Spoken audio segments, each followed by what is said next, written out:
হাদির বিচারটা তো এখনো হইল না। হয় নাই। এই দেশে গরিব মানুষের কোনো ন্যায্য মূল্য কিংবা বিচার খুব কম বাস্তবায়ন হয়। গরিবের পক্ষে কথা বলা, গরিবের বিচার, গরিবের স্বাধীনতা কিংবা মৌলিক অধিকার কোনোটাই এই দেশে কোনো কালের সরকারই বাস্তবায়ন করেনি। এই হাদি জনগণের কণ্ঠ, কৃষকের কণ্ঠ, খেটে খাওয়া মানুষের কণ্ঠ থেমে গেছে। এটা আর জাগ্রত হবে না। এই বিচার হলো না, তার মানে আরেকজন এরকম সাহসী যুবক সামনে অগ্রসর হবেন। গরিব মানুষের জন্য, খেটে খাওয়া কৃষকের জন্য আর কেউ কথা বলবে না। এটা হয়ে আসা একটা নিয়মের বলা যায় ধারাবাহিকতা। এই নিয়ম ভাঙবে না, এই কালো অধ্যায় কখনো কাটবে না। একটা নতুন সূর্য উদয় কিংবা নতুন মানুষের কণ্ঠ বাংলাদেশের হয়ে আর কথা বলবে না।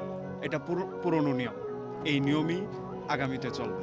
এরকম ১ মাস ৩১ দিন কিংবা আরও কয়েক জুম্মা না কয়েকশো জুম্মা চলে যাবে, হাদি আর আমাদের মাঝে আসবে না বা তার বিচার বাস্তবায়ন হবে না।